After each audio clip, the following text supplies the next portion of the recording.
अस्सलाम वालेकुम प्यारे बच्चों, कैसे हैं आप सब। उम्मीद करता हूँ आप सब खैर आफियत से होंगे, फिट फाट होंगे। चलें जी, आज हम मैकेनिक्स बाय क्यूके गौड़ी चैप्टर नंबर 7 काइनेमैटिक्स का क्वेश्चन नंबर 4 सोल्व करने की कोशिश करेंगे। पहले हम क्वेश्चन को समझेंगे और साथ साथ ही हम क्वेश्चन को सोल्व कर ही जाएंगे। ठीक है, तो कॉपी पेंसिल निकाल लें, नोट्स बनाना स्टार्ट करें और यहाँ पे लिखें सोल्यूशन। सोल्यूशन पहले क्वेश्चन को समझते हैं। क्वेश्चन सोल्यूशन सीधा नहीं लिखा गया, ठीक है। सोल्यूशन हम अच्छा सा करके लिख लेते हैं। ये हो गया हमारा सोल्यूशन, 2 नंबर तो पक्के। ठीक है, अब देखें क्वेश्चन हमें कहता है find the tangential and normal components of acceleration. हमने फाइंड करना है टेंजेंशियल और नॉर्मल कंपोनेंट्स किसके, एक्सेलरेशन के। एक्सेलरेशन के टेंजेंशियल और नॉर्मल कंपोनेंट्स फाइंड करें। ठीक है, तो ये हमारा लेक्चर नंबर 9 है। तो लेक्चर नंबर 7 में हमने एक्सेलरेशन के टेंजेंशियल और नॉर्मल कंपोनेंट्स को डिराइव किया था। वो कौन से थे, तो हम यहाँ पे लिख लेते हैं द एक्सेलरेशन। यहाँ पे लिख लेते हैं the acceleration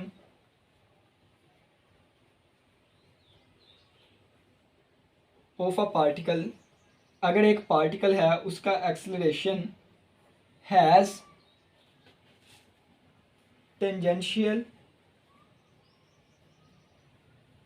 and normal components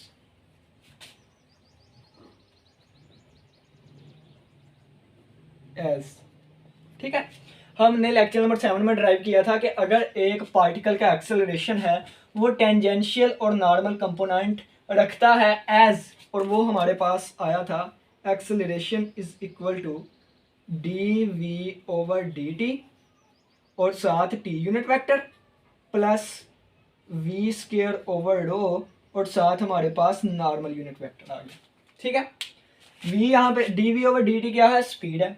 ठीक है, वी स्क्वायर ओवर रो हमारे पास रो की वैल्यू क्या होगी, तो रो की वैल्यू हम यहाँ पे छोटी सी साइड पे लिख लेते हैं कि डिफरेंशियल कैलकुलस में हम पढ़ के आए कि रो इक्वल होता है 1 plus D Y over D X इसका स्क्वायर और होल की पावर 3/2 और divided by double derivative of y with respect to x और इसकी मैग्नीट्यूड। ठीक है, ये हमारे पास रो की वैल्यू होती है।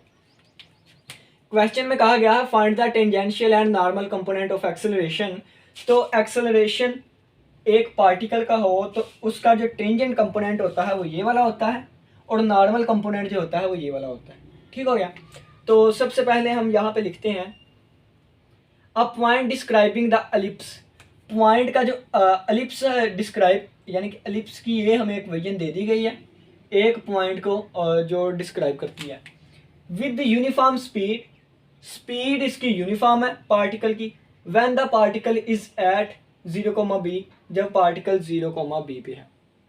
पार्टिकल 0,b पे है, एलिप्स की इक्वेशन दी गई है, स्पीड हमारे पास यूनिफॉर्म है और हमने टेंजेंशियल और नॉर्मल कंपोनेंट्स एक्सेलरेशन के फाइंड करनी है। ठीक है, अब इस चीज़ को हमने यूज़ करके ये चीज़ लिख ली। अब नेक्स्ट उन्होंने कहा गया है ये एलिप्स की इक्वेशन है। ठीक है, तो हम लिखेंगे the given equation of ellipse is the given equation of ellipse is.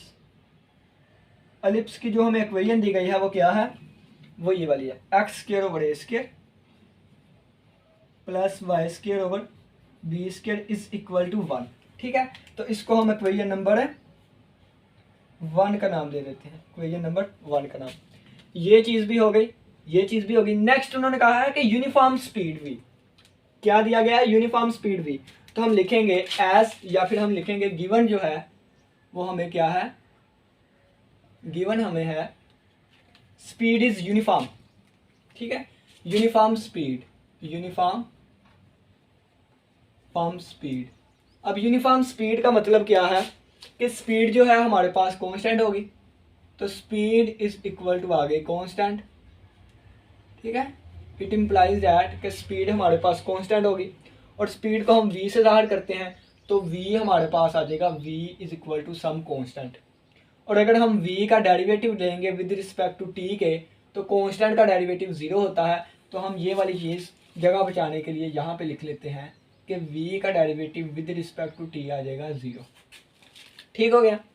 तो इसको अब हम एक डिब्बे में बंद कर लेते हैं, डिब्बे में बंद। अगर आप गौर करें तो यहाँ पे देखें तो टेंजेंशियल कंपोनेंट ये वाला है, तो हम लिखेंगे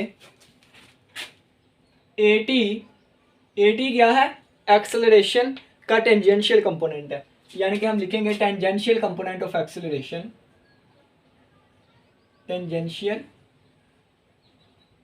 कंपोनेंट ऑफ एक्सेलरेशन, एक्सेलरेशन का tangential component T unit vector के साथ वाला dv ओवर dt है, dv ओवर dt है, और ये हमारे पास 0 आ गया। तो एक्सेलरेशन का टेंजेंशियल कंपोनेंट हमने फाइंड कर लिया 0। अब हम फाइंड करेंगे एक्सेलरेशन का नॉर्मल कंपोनेंट, नॉर्मल कंपोनेंट।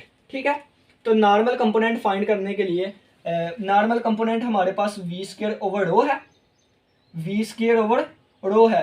तो पहले हमें रो की वैल्यू पता होनी चाहिए, तो रो की वैल्यू यहाँ से निकलेगी। यहाँ पे y का derivative with respect to x के है और y का डबल डेरिवेटिव है, तो हम पहले y का derivative with respect to x लेंगे और वो इक्वेशन नंबर 1 से निकलेगा। ठीक है, तो हम पहले इक्वेशन नंबर 1 लिख लेते हैं। हम लिखेंगे equation number 1 implies that, equation number 1 हमारे पास है एलिप्स की equation x square over a square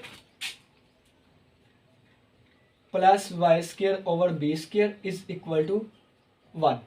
ठीक है, इसको हम डिफरेंशिएट करेंगे ताकि हमारे पास dy ओवर dx आ सके। तो हम यहाँ पे लिख देंगे differentiate, differentiate with respect to x, x के रिस्पेक्ट हमने इसको डिफरेंशिएट किया, तो ये हमारे पास आ गया 1 ओवर a स्क्वायर, कॉन्स्टेंट है वैसे का वैसे ही रहा, x स्क्वायर का डेरिवेटिव 2x आ जाएगा, plus 1 over B square constant है वैसे ही रहा, y स्क्वायर का डेरिवेटिव 2y और साथ y का डेरिवेटिव, और इज इक्वल टू 1 का डेरिवेटिव 0 आ गया। ठीक हो गया, ये चीज़ यहीं पे रही, ये दूसरी तरफ जाकर माइनस का हो गया, तो 2y over B square dy over dx equal आ गया -2x ओवर a स्क्वायर।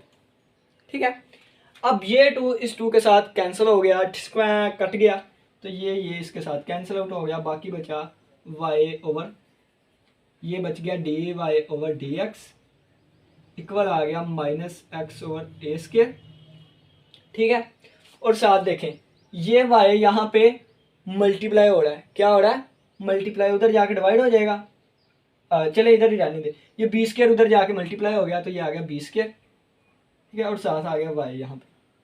अब यहाँ से देखें तो आ गया dy over dx equal to minus B square over A square, हमने बी स्क्वायर को पहले लिख लिया और साथ x। ठीक है, तो ये हमारे पास एक चीज़ आ गई। ठीक है, अगर हम यहाँ से पहला डेरिवेटिव निकालने की कोशिश करें तो यहाँ से पहला डेरिवेटिव हमारे पास आएगा, अगर हम फर्स्ट डेरिवेटिव की वैल्यू निकालने की कोशिश करें तो यहाँ से dy ओवर dx इक्वल आ जाएगा minus B square over A square, ये B square over A square और ये साथ x है, और ये y उधर जाके डिवाइड हो जाएगा, तो ये हमारे पास पहले डेरिवेटिव की वैल्यू आ जाएगी। ठीक है, लेकिन हमें क्या चाहिए, हमें पॉइंट भी गिवन है, ये वाला पॉइंट वो हम बाद में डिस्कस करेंगे। ठीक है, तो ये वाली हमारे पास पहले डेरिवेटिव की वैल्यू आ गई। अब हमें सेकंड डेरिवेटिव चाहिए, यानी कि दो दफ़ा डेरिवेटिव चाहिए, तो 2 दफ़ा डेरिवेटिव के लिए हम इसको डिफरेंशिएट करेंगे।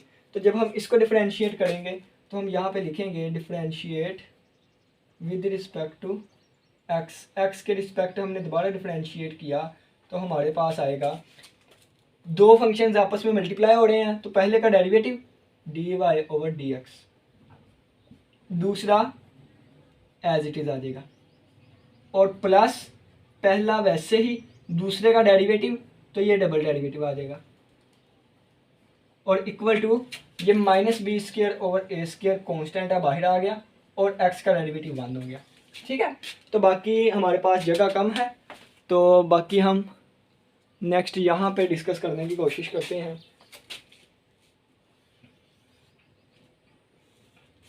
अब देखें, ये हमारे पास मिलके स्क्वायर बन जाएगा, तो ये आ जाएगा dy ओवर dx होल का स्क्वायर और plus y dy over dx है और इक्वल टू हमारे पास minus B square over A square है। ठीक हो गया। अब हमें एक पॉइंट गिवन है 0,b।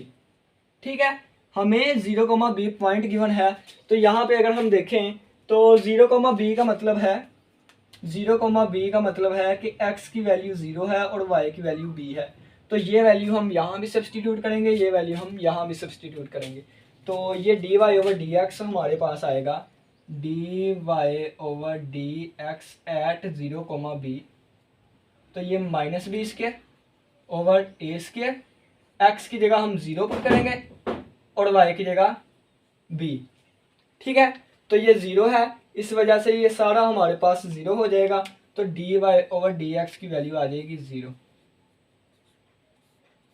ठीक है, dy ओवर dx की वैल्यू हमारे पास आ गई 0। तो ये ज़रा ऊपर करके लिख लेते हैं ताकि आपको नज़र आ सके, dy ओवर dx की वैल्यू आ गई 0।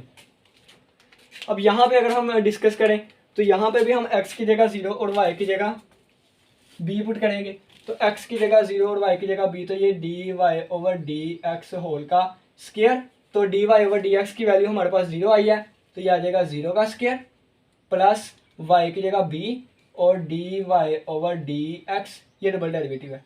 ठीक है, ये हमारे पास डबल डेरिवेटिव था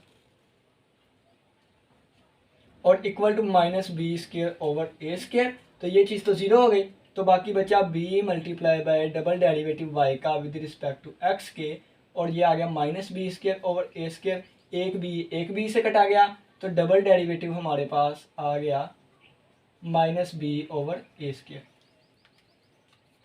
ठीक है, तो ये देखें कि हमारे पास सिंगल डेरिवेटिव भी आ गया, डबल डेरिवेटिव भी आ गया। अब ये दोनों वैल्यू हम यहाँ पे पुट करेंगे, रो की वैल्यू आ जाएगी, रो की वैल्यू यहाँ पे पुट करेंगे तो हमारे पास एक्सेलरेशन का नॉर्मल कंपोनेंट आ जाएगा। ठीक है, तो अब हम इस क्वेश्चन को रिमूव कर देते हैं।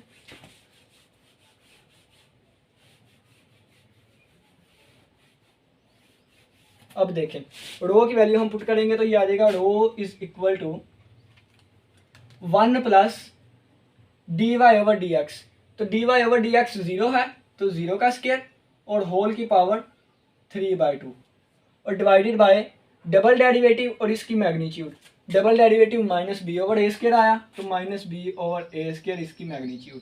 ठीक है, तो ये 1 प्लस 0 का स्क्वायर 1 और इसकी पावर 3/2 और डिवाइडेड बाय मैग्नीट्यूड मोड लगा हुआ है, पॉजिटिव कर देगा तो आ जाएगा बी ओवर ए स्क्वायर।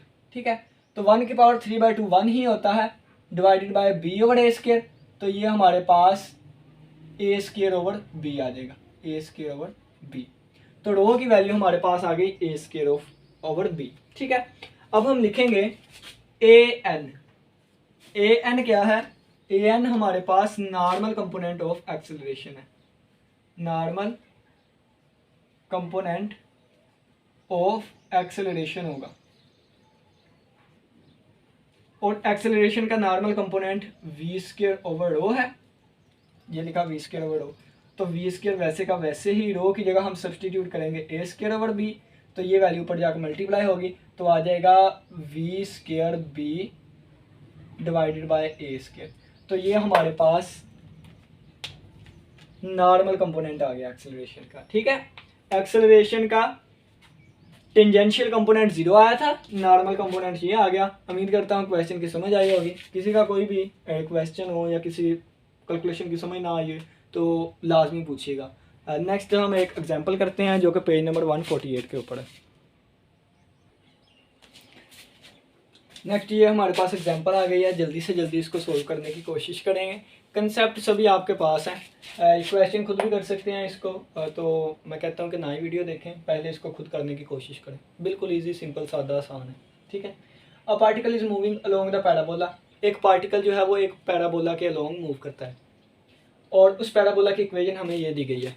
ठीक है, तो इसको हम इक्वेशन नंबर 1 का नाम दे देंगे। वही बात, कांस्टेंट स्पीड है तो dv/dt लेंगे तो टेंजेंशियल कंपोनेंट 0 आ जाएगा। ठीक है, कांस्टेंट स्पीड है। हमने डिटरमाइन करना है tangential and normal component of its acceleration. Acceleration के हमने टेंजेंशियल और नॉर्मल कंपोनेंट को फाइंड करना है। और व्हेन इट रीचेस, जब ये पहुंचता है द पॉइंट, उस पॉइंट पर हुज अब्सिसा, जिसका अब्सिसा स्क्वायर रूट 5a है, यानी कि ये हमें x की वैल्यू दी गई है। ठीक हो गया। तो चलिए जी, आइए सोल्यूशन देखते हैं, जल्दी जल्दी करने की कोशिश करेंगे। सोल्यूशन दोबारा वही चीज़, the acceleration of a particle has, यानी कि स्पीड में लिखते हैं हम, the acceleration of a particle has tangential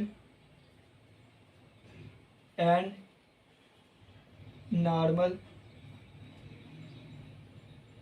components as, तो ये हमारे पास एक्सेलरेशन इक्वल आ जाएगा dv/dt और साथ है t यूनिट वेक्टर और प्लस v²/ρ और साथ आ जाएगा नॉर्मल कंपोनेंट, और वेयर रो हमारे पास इक्वल होगी 1 + dy/dx इसका स्क्वायर और होल की पावर 3/2 और divided by D double derivative of y with respect to x के। ठीक हो गया। अब देखें, आप कहेंगे कि स्पीड जो है हमारे पास, एज हम जानते हैं स्पीड जो है हमारे पास कांस्टेंट है, कांस्टेंट है, इस वजह से dv/dt हमारे पास 0 आ जाएगा। ठीक है, नज़र आ रहा है आप लोगों को? तो नहीं नज़र आ रहा तो हम यहाँ पे लिख लेते हैं कि इसका मतलब क्या है, dv/dt 0 आ जाएगा। dv/dt 0 आ गया। हम यहाँ पे नेक्स्ट लिखेंगे at, यानी कि tangential component of acceleration, tangential component of acceleration equal आ जाएगा dv/dt = 0। ठीक है, अब हम नॉर्मल कंपोनेंट के लिए क्या करेंगे? अब नॉर्मल कंपोनेंट के लिए पहले हम इक्वेशन लिखेंगे। Equation, given equation, the given equation of parabola, parabola की जो हमें इक्वेशन दी गई है वो ये वाली है, x² = 4ay। इसको हम डिफरेंशिएट करेंगे, differentiate with respect to x, x के रिस्पेक्ट, तो ये हमारे पास आ जाएगा 2x = 4a कॉन्स्टेंट है, y का डेरिवेटिव dy/dx, ये 2 एक बार 2 तो 2 बार 4, ये उधर जाकर डिवाइड होगा तो dy/dx हमारे पास आ जाएगा x / 2a। ठीक है, तो अब शीशा हमें क्या दिया गया है, ये वाला दिया गया है। अभी हम पुट नहीं करते, बाद में पुट कर लेंगे। ठीक है, अब हम क्या करेंगे, डबल डेरिवेटिव लेंगे, तो again differentiate with respect to x, again differentiate with respect to x। ठीक है, अगेन डिफरेंशिएट करेंगे तो इसका डबल डेरिवेटिव हो जाएगा, और ये 1/2a कांस्टेंट है, वैसे का वैसे ही x का डेरिवेटिव 1 होता है, तो ये हमारे पास डबल डेरिवेटिव आ गया। ठीक है, रो की वैल्यू हमारे पास होती है 1 + dy/dx होल का स्क्वायर और होल की पावर 3/2 ओवर डबल डेरिवेटिव की मैग्नीट्यूड।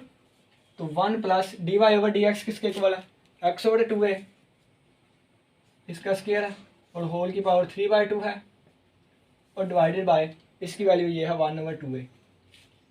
ठीक हो गया। अब देखिए 1 + स्क्वायर ओपन करेंगे, x² / 4a² आ जाएगा और होल की पावर 3/2 है, और ये ऊपर जाकर मल्टीप्लाई 2a हो जाएगा। अब देखिए नेक्स्ट 4a² एलसीएम आ गया, 4a² इसकी पावर 3/2 हमने लैदा कर दी, और ऊपर वाले की लैदा करेंगे, एलसीएम आ जाएगा 4a² + x², इसकी पावर 3/2 लैदा कर दी, और मल्टीप्लाई हो रहा है साथ 2a। ठीक है, तो रो की वैल्यू आ जाएगी हमारे पास 4a² + x² होल की पावर 3/2, और इस 4a² लिखा गया ना, तो 4a² को मैं 2a होल का स्क्वायर भी लिख सकता हूँ। ठीक है, क्योंकि तो 2 बार 4 और a², तो ये आ जाएगा 2a होल का स्क्वायर, और इसकी पावर 3/2 है, और साथ मल्टीप्लाई में 2a हो रहा है, तो ये इस 2 के साथ कैंसिल आउट हो गया। ठीक है, और 2a का क्यूब लिखा हुआ है। ठीक है, तो 4a² + x² होल की पावर 3/2 है, और डिवाइडेड बाय 2a का क्यूब है, इसका मतलब 2a 3 दफ़ा है, तो एक दफ़ा मैंने अलहदा लिख दिया, 2 दफ़ा अलहदा लिख दिया। ठीक है। और ये साथ 2a मल्टीप्लाई हो रहा है, ये इसके साथ कैंसिल आउट हुआ, तो रो की वैल्यू हमारे पास आ गई 4a² प्लस x² होल की power 3/2 divided by 2a whole का स्क्वायर। नजर आ रहा है? तो ये आगे हम नेक्स्ट यहाँ पे प्रोसीड कर लेते हैं। ठीक है,